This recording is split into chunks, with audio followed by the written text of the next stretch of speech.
Hi to one and all present here. Today I am here to take a class on sexual reproduction in flowering plants.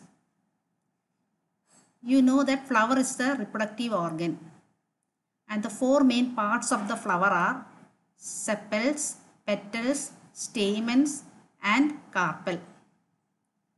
The male part of the flower are the stamens and the female part of the flower is the carpel or pistil.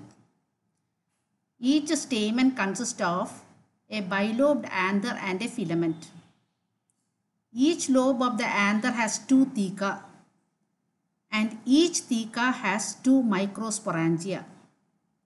Altogether there are four microsporangia and the pollen grains are seen in the anther. Now coming to the female parts of a flower, each carpel consists of a swollen basal portion known as ovary, a slender elongated style and a sticky stigma.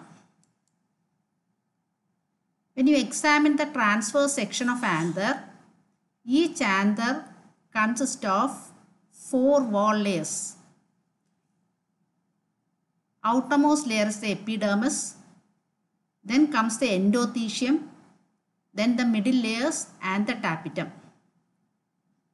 The function of the outer three layers are protection and dehiscence of anther to release the pollen. Dehiscence means bursting of anther to release the pollen.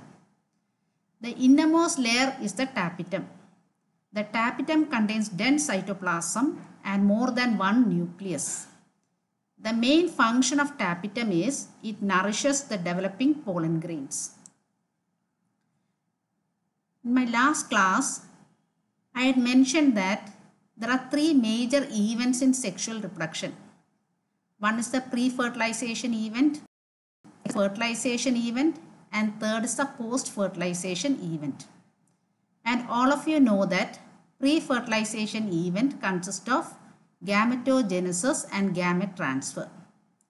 In the case of flowering plants, microsporogenesis is the formation of the male gametes and megasporogenesis is the formation of the female gamete. So today I would like to explain microsporogenesis. It is the formation of the microspore. A young anther consists of a group of compactly arranged cells called the sporogenous tissue. The sporogenous tissue is diploid and the chromosome number you can note it as 2n. Some of the cells of the sporogenous tissue will develop into the microspore mother cell. These cells are also diploid and the chromosome number is denoted as 2n. This microspore mother cell undergo meiosis and produce 4 microspores or microspore tetrad. Each cell is having n number of chromosomes. As the division is a meiotic division, the chromosome number gets reduced to half. This microspore tetrad will then dissociate to form the microspores. And these microspores develop into the pollen grains. Pollen grains represent the first cell of the male gametophyte. Now what is the structure of the pollen grain? The pollen grain consists of a two-layered covering. The outer layer is called as the exine and is made up of sporopollenin. Sporopollenin is the most resistant substance biologically known.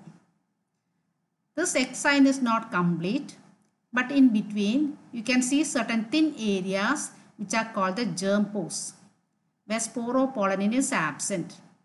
The main function of the germ pore is to emerge the pollen tube through these pores.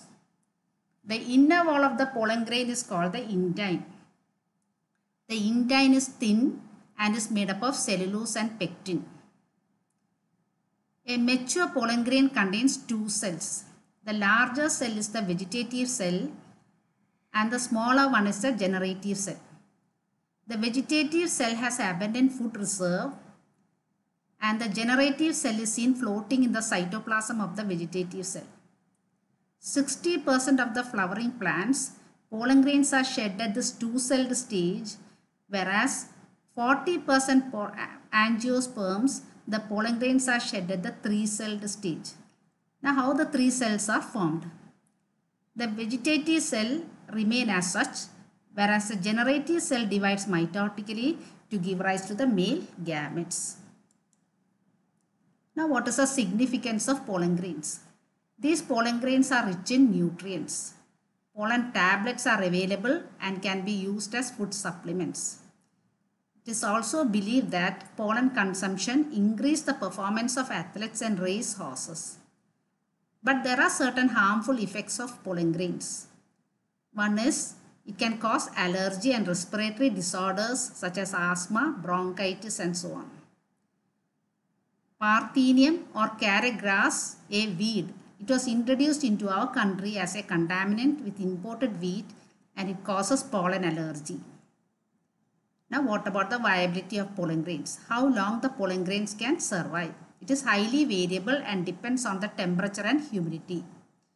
Pollen grains of a large number of species can be stored in liquid nitrogen for several years. So that's all you have to learn about the microsporogenesis. I'll come with the next topic, megasporogenesis.